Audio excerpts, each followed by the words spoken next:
Om Shanti, and welcome everyone, and special welcome to Didi Nirmala, who's our guest for this week. This week's topic is imbibing purity, and very lucky to have Dr. Nirmala with us for this. And I was thinking what to say for Didi's introduction, and I was thinking one of the wonderful things with Didi is that Baba has given her introduction himself. I was looking in the Sakar Murli, and Baba was saying you must always pick up virtues from one another. You mustn't pick up anyone's defects. Look at Dr. Nirmala. She has such a sweet nature. She is peaceful. One should learn from her how to speak less. She is a very sensible and sweet child. One has to have the royalty of sitting down peacefully. That's from the Sakar Murli of December 2018, very much encapsulates Didi's specialities and personalities, sweetness and royalty, sitting down peacefully, very essential.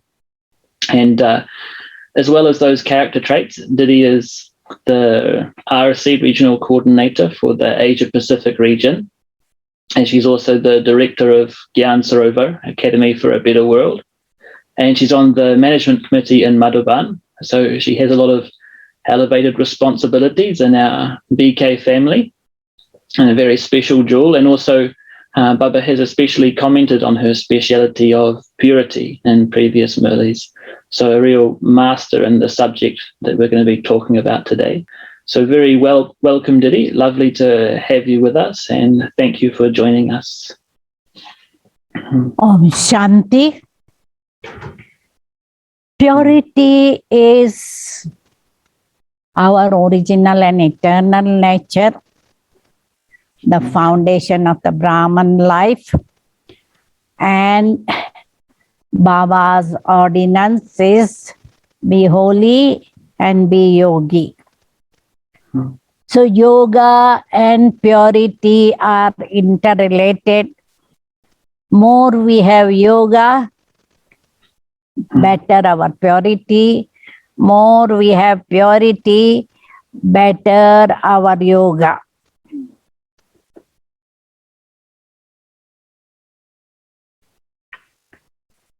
So we know our eternal and original sanskars were of purity, and as we pass through Satyug, Treta, Dwapar, Kalyug, at the end of Iron Age, we have become completely impure. Now Baba has come to purify us again and make us divine. So we have to pay attention that we don't have any impurity in our thoughts, words, actions. If there is any impurity, it means we don't have deep relationship with Bap Dada. Purity means completely viceless. And the subtle form of impurity is being impressed by individual, their personality, or someone's speciality. Baba says the speciality somebody is having is a gift from Baba. So we should be appreciating someone's speciality, but not getting impressed. Otherwise, it means we are deceived by their personality, and impurity will bring us sorrow.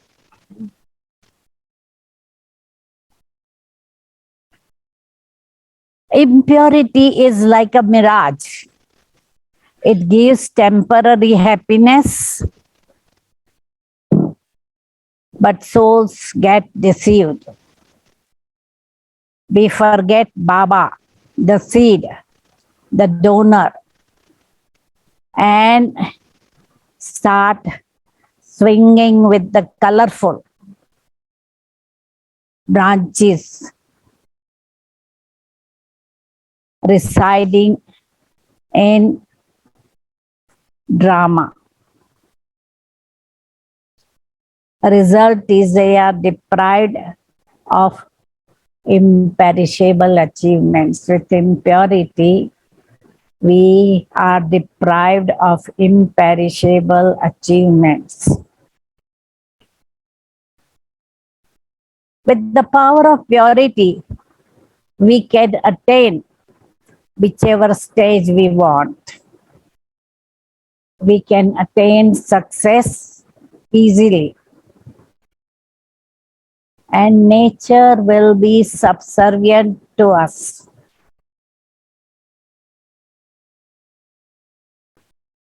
In some of the pictures, it is shown that goddess Kali is crushing Maya by her leg. And once we crush Maya, we cannot be defeated by Maya. So Brahmins who are real Brahman will not be defeated by Maya.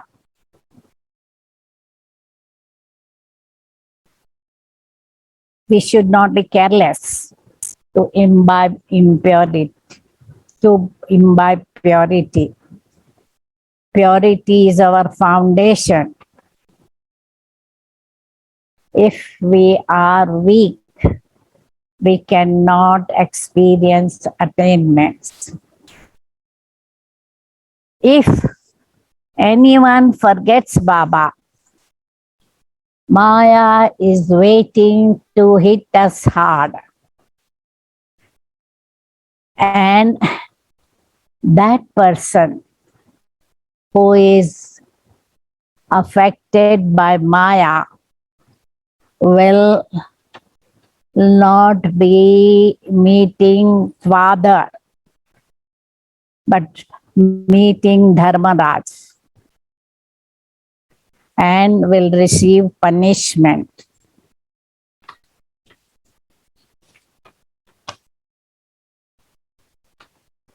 So in Dharmaraj Puri, Baba will not be merciful. Dharmaraj will punish.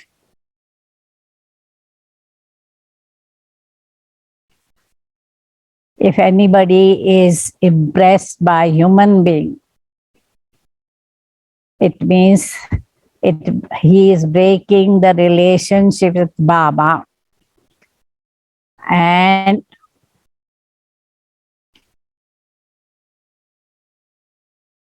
his faith in Shiv Baba is not pakka.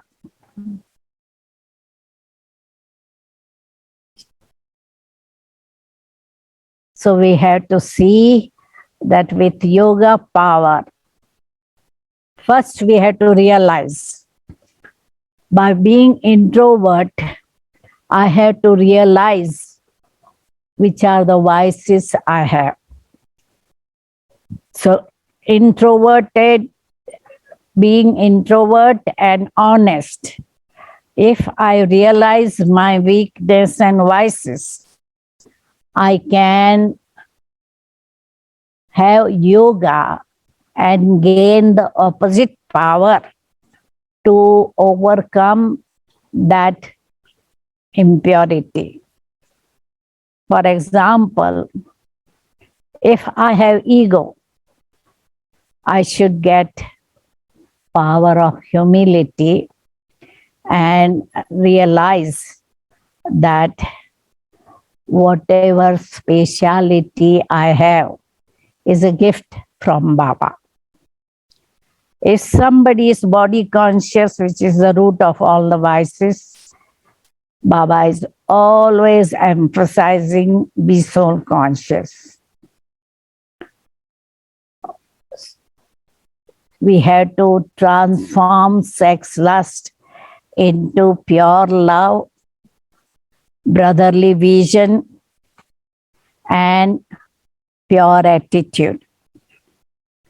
We have to transform greed into contentment by realizing Baba is giving us imperishable jewels of knowledge, virtues, powers,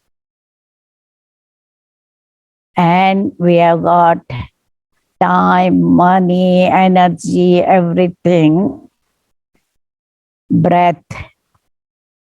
So we have to use those imperishable treasures in a worthwhile way and not chase the materialistic things. Anger we have to conquer by reminding I am a peaceful soul. Take power of tolerance, patience, and love from Baba, and we will be able to conquer anger. Carelessness we have to transform to carefulness by realizing the value of our time, money, energy, etc., and not be careless and waste our time, money, energy. Laziness we have to transform into zeal and enthusiasm, because more we have zeal and enthusiasm to achieve our goal. We can't be afford to be lazy or comfort lovers.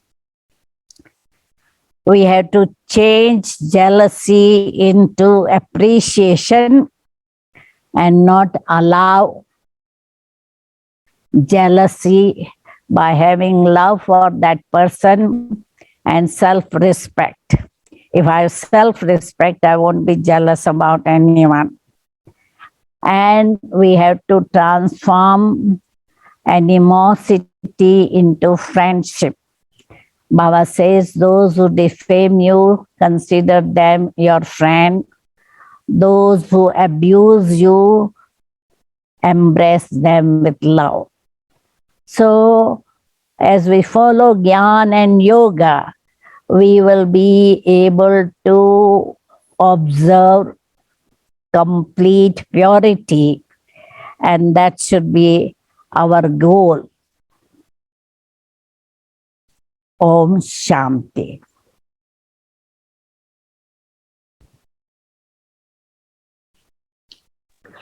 Thank you, Didi. That was very interesting. A lot of points on how we can transform our impurities and what specialities and powers we need to imbibe from Baba as like the opposite to remove that defect or weakness. Very interesting to think about. Now, during the week, we've received some questions through the website, so I wanted to ask you some more questions about this topic. One question is to do with your own personal journey and how your experience and understanding of what purity is may have changed over time. So we were wondering maybe some key moments in your journey, like, for example, when you first left India to go overseas, when you first came into Gyan, and maybe around the time when you went back to India, as sort of key moments in your journey. Can you see a change in your understanding of what purity means during that time? Has it evolved? Naturally, as we progress in our Gyan, we go into the depth of understanding what is purity. Because first we used to think, okay, celibacy is purity. But as we go on understanding depth of impurity, what is body consciousness? Because body consciousness is the root of all vices. And it's not just simply reminding I am a soul, but the old sanskar of decorating body, being extrovert, looking at others, how they are dressed, what is their hairstyle, what are their handbags, what are their shoes, what is their makeup, etc. That old sanskar, subtle sanskar of looking at our own face in mirror 10 times a day, or nowadays the fashion of having slim body, reducing weight, doing operation to remove the fat from the body, all these subtle things. As I went in detail of these things, understanding the depth of subtle vices, naturally it took me time to understand the subtlety of the impurity. And naturally, understanding deeply helps to overcome impurity. When you talked earlier, Didi, about getting trapped in name and form as well, how would you explain that for people, how that links to impurity? And have you observed in people how that catches at what point? Because you mentioned that it's good that we appreciate people, we recognize their speciality, and that we don't resent people like because of jealousy. Yet at the same time, we also shouldn't get so, wow, think someone's so amazing. Can you share a bit more about that? Main thing is sometimes we get impressed by their speciality, whether it is logic or allogic. Because many times, somebody say, oh, somebody's lecture, first class. I don't want to miss that lecture. So they get impressed by their lecture. They forget the gyan is given by Baba. So rather than remembering Baba, they are remembering individual. Or many times they say, oh, when somebody guides meditation, I get good vision. I am very much, I go in trance and I see lights and all these things. So they forget that it is Baba who is giving them vision and not that individual. So that's what we have to remember and not get impressed by people or attracted by people. Now, jealousy is also very common because people say, I never get chance, somebody is getting chance, my sister is more beautiful, so more people love her and praise her. So sometimes jealousy is there because comparison and competition is so much in the present society. So what we need to do is see the speciality of the soul, appreciate it, and remain in self-respect. Because I have got my own specialities, somebody has their own speciality. Good. If there is spiritual love, main thing is if we are soul conscious, having spiritual love for everyone, we will be avoiding jealousy, animosity, anger, etc. Okay, so if I was to try and summarize, I'd be like, the key mark for where I'm getting trapped in someone's name and form is if my intellect is pulled more to them than I'm pulled to Baba. So actually, rather than connecting me to Baba, I'm getting separated from Baba through seeing them. And really interesting what you were saying about jealousy, that it's really coming from this ego of comparison and competition. And that if I really need to have my self-respect, which is that pure intoxication of myself, so that I don't get trapped in that ego of comparing myself or feeling less. And then jealousy comes from that. So that makes sense for me. Then, Didi, the next question is to do with, we have to imbibe so much purity that the whole kingdom can run for 2,500 years. And we've imbibed all these other sanskaras, which you have mentioned, our jealousies and competitions and things.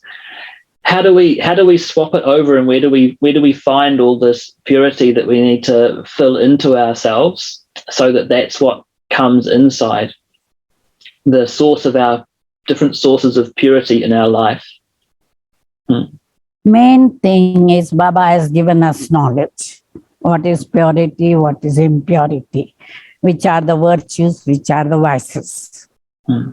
So what we need to see is have a list of vices, have the list of virtues, and check how much percentage I got vices, how much percentage I got virtues.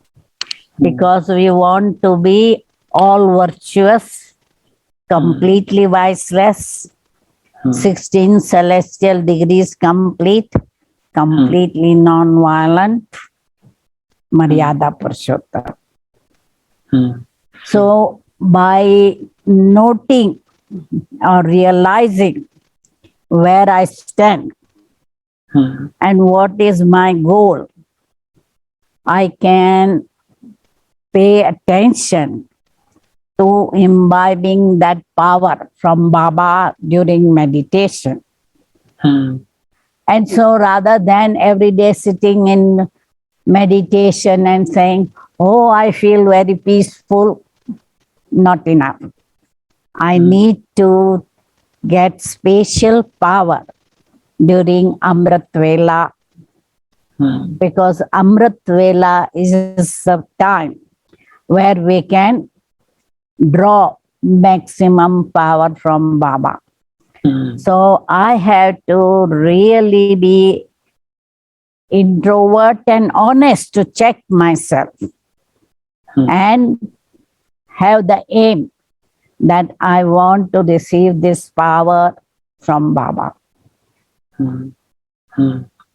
Okay, interesting. So really a strong emphasis from you on realizing what I need to change, and then using my connection with Baba to really draw into myself the gap, whatever I'm missing, to fill that with my connection to Baba. Okay. The next question is the inner kingdom of the Iron Age, where the mind is ruled by the vices. And someone has written in their question that when we come to Baba, it's as if pure love is born inside of us, and the mind has to start being governed. The inner kingdom is governed by this pure love, by purity now. And so we start to change the way we operate. And so the question is, how has the dana of purity changed the way you rule your inner kingdom and changed your relationship with yourself? For example, your self-talk or anything else you would like to share on? Main thing is I had to be ruler of my sense organs. And Baba says, eyes are the ones who deceive us most. Ears also, because people are interested in listening to the news of other people. They are interested in looking at other people. They are judging other people. So looking at others, thinking about others, talking about others, we waste a lot of time by being extrovert. So, what I need to see is first, I'm ruling my mind, sanskars, and sense organs. And once I have ruled my sense organs and sanskars, everything becomes easy. And so Baba says, maintain balance of love and law, sweetness and strictness. So as one pays attention to these things, we can easily be happy with ourselves. Because I should love myself, I should respect myself. And then, so following on from that, Didi, I feel there's like a real emphasis there in the way in which you're an internal ruler of the physical organs that you operate. And then, how do you connect that with self-respect as well? It means if we're still being pushed around by our mind or our senses, is that going to impact our sense of self-respect and self-worth as well? Naturally, if I'm able to rule myself, I'll be having self-respect. Because then I will say, yes, I have managed to control my sense organs. I have been able to remain pure. So I will respect myself. So first I imbibe purity, then I will have self-respect. And then the second part of this question about how my inner kingdom changes when it's based on purity is to do with our relationships with others. Have you any experiences you can share about how your relationships with other people have changed with the dana of purity increasing in your Brahmin life? Right? Because now we come across people of all different nationality and language and religion and color and sanskars also. So with inner kingdom being ruled by me, my relationship with others become loving, sweet. I accept them as they are. And with giving respect, I encourage them to be uplifted. Main thing is that not only I have to become pure, but I have to bring benefit to others. That's what Baba always says. You bring benefit to everybody. So whoever come across me, because in the foreign country, Brahmins are very honest. If they have indulged in vice, they will come and talk to me.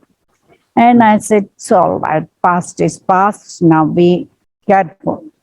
So I really accept them as they are.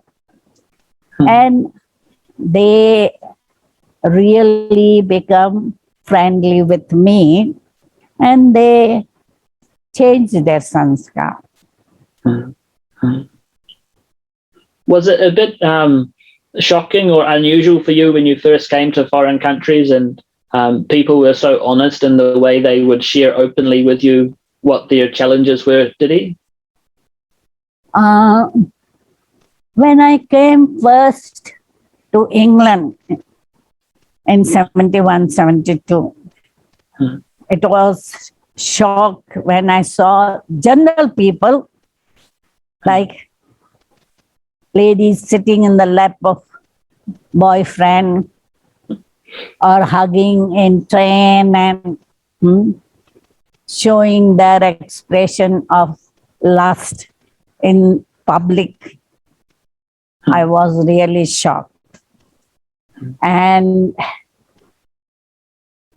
When in Australia, some of the center instrument, when they shared their impurity, center instrument shared their impure action while staying in center. First, I was shocked. Or when some instrument, they were so keen on Srimad. All the time talking about Srimad, Srimad, Srimad. And they left center. That was a little bit shocked. But then I got used to it. When you were feeling shocked, then would you ring Daddy Janki to sort of talk to her, or Daddy Prakash Mani, or how did you sort of just manage the way you felt at that time? Then I said, it's drama. I didn't talk to daddies about that. Drama. Okay. You have to accept. Baba says, even in Brahma Baba's time, Brahma Baba's children left Gyan while taking sustenance from Mama, Baba and Dadis. They left Gyan. Maya is such powerful. So I could see how Maya is powerful. So I just accepted. Okay. The next question that we have that's come in is very much picking up on the theme how you've connected purity to self-respect. And someone has raised this word narcissism, which is where, someone is self-obsessed or self-absorbed. And the question is to do with, how do we know that we're not just being narcissistic when we're practicing our self-respect? That, Baba gives us all these elevated titles and I'm just having them as mantras in my head. But I'm sort of maybe just taking it in an intellectual or superficial way, and it makes me self-absorbed, and I maybe have a BK superiority complex. There isn't that humility there. So can you explain a bit more about that?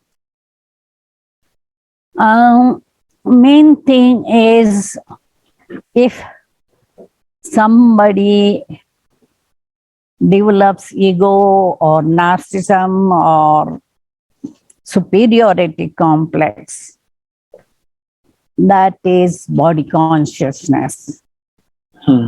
Whereas self-respect, humility is soul consciousness. So the thing is, when there is that sort of a self-praise and saying, oh, I'm that, I'm that, I'm that, then naturally that's not right. Because Baba gifts us whatever gift we have got. And in Australia, we had many artists, singers, actors, musicians, etc. And they were sharing their experience that before Gyan, they were nervous on the opening day, because on the opening of any show, there was so many reporters going to give a report. So they were nervous. But after Gyan, they became confident to that extent that one of the famous singer was nervous on that first day. And Brahman, he said, no, everything will be fine, and encouraged him, and he made him to sing properly. So not only they are becoming more confident, they help others also to be confident and encourage them not to be nervous. So the thing is, with self-respect, we respect ourselves, we respect others also. Whereas when there is ego, we say, oh, you are hopeless. I've told you so many times and you are still doing this. They are bossy and they are all the time praising, oh, I'm this, I've done that, etc. Okay, great. That's, I think, quite clear, the distinction.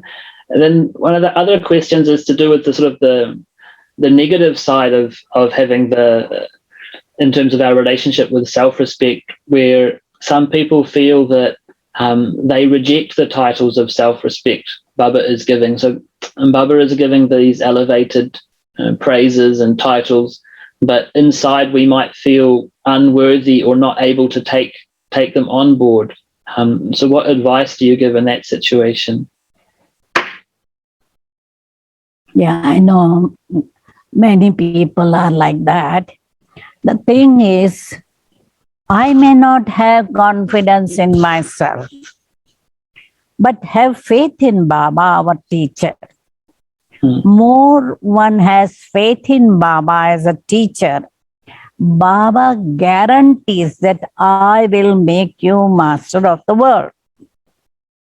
So have faith in teacher and keep on making effort in that direction.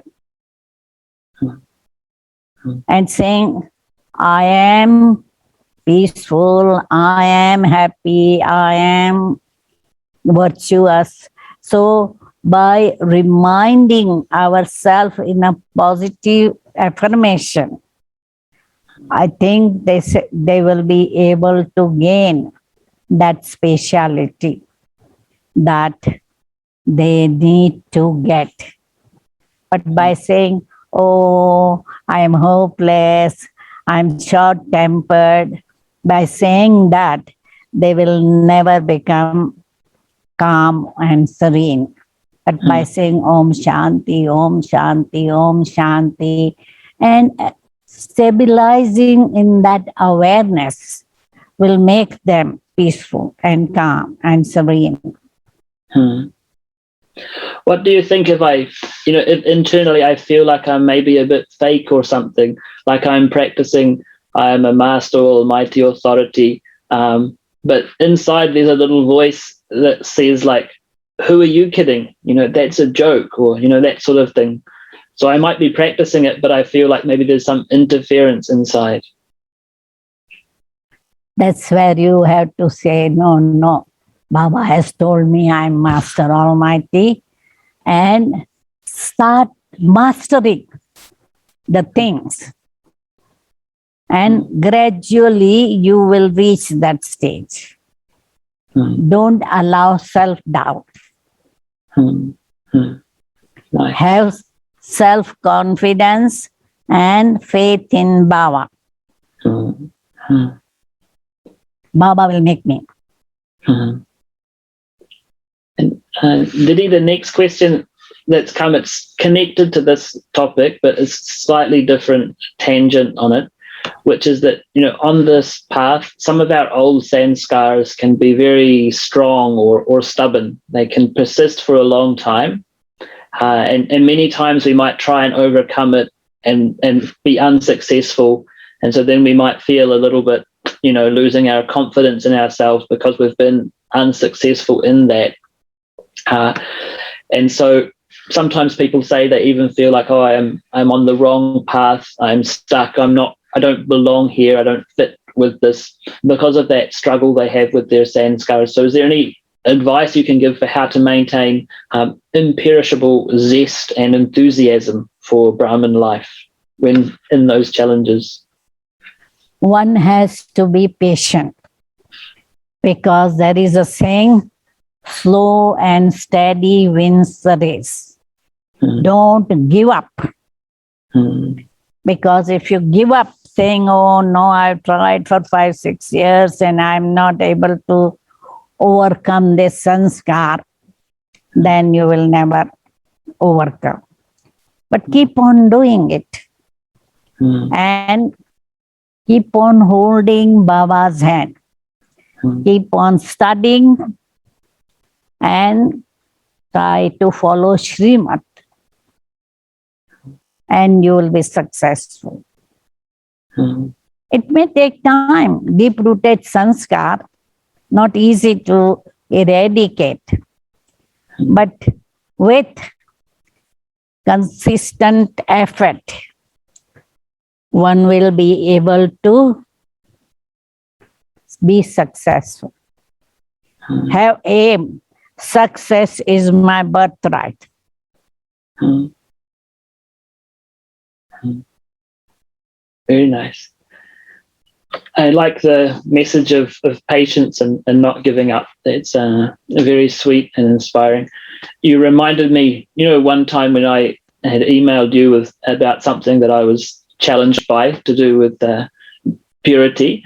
You spoke to some of the Madhaban brothers and then emailed me back and said it will take 20 years.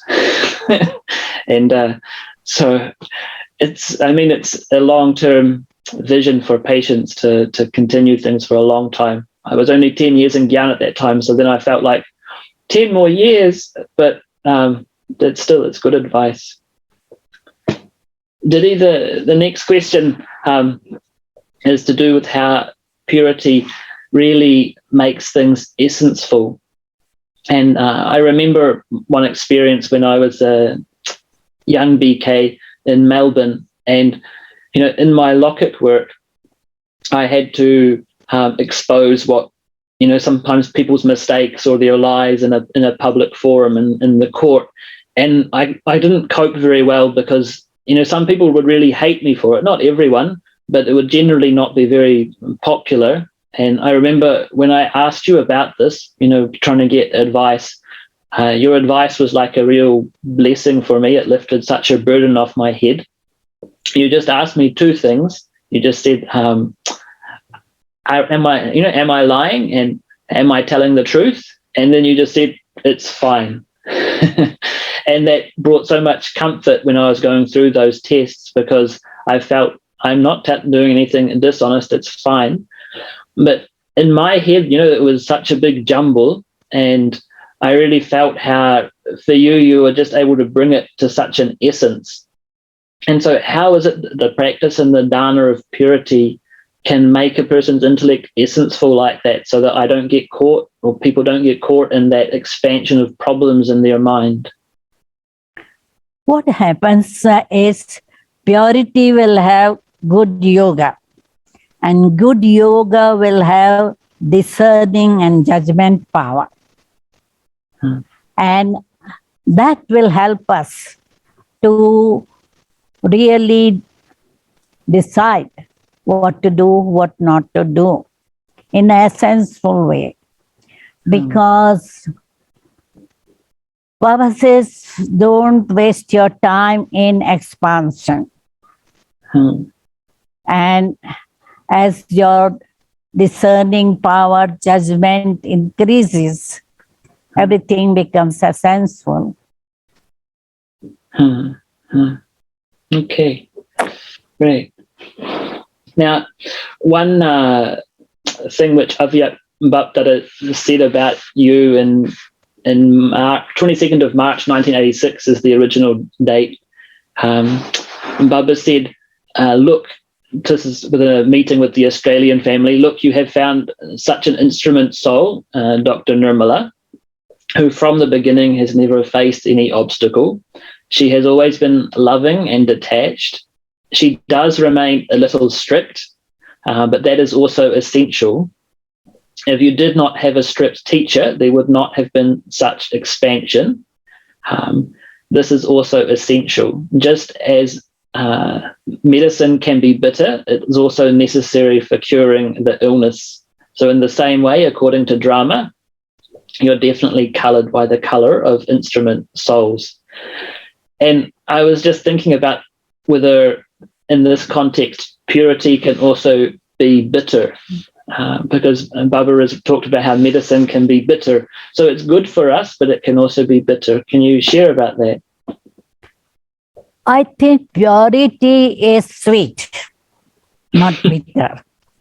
But what happens is strictness Hmm. sometimes can feel bitter Hmm. because, especially, foreigners are not used to be having any strictness. They are right from childhood, they are told, do whatever you like. You don't need to follow your parents' advice or teachers' advice. Do what you feel like. So when people get discipline in a strict manner, it looks little bit bitter. So strictness is bitter, not purity. Okay. And with this, because I was thinking, Bapdada has also said that you will be forming part of the tribunal. At the beginning in your class, you shared about Dharamraj. Um, so is the role of being in the tribunal that you play for Brahmin souls, does that have a connection to purity as well? I would say it is because the role of me is being coordinator. So whoever is coordinator of that zone will be in part of tribunal of that zone. Because suppose I am coordinator of Australasia, so I have been advising all of you, personally also advising, Baba is also advising everybody as to what to do, what not to do. So those who have advised Brahman and Brahman have not followed the advice, naturally they will be the part of tribunal, not because of purity, but because of the role that we are playing in drama. Because sometimes we say that, like Dharam Raj, the tribunal, it's just a mirror. And, in that mirror of purity, we get insight into or self-realization about our own mistakes or how I may have been influenced by the vices.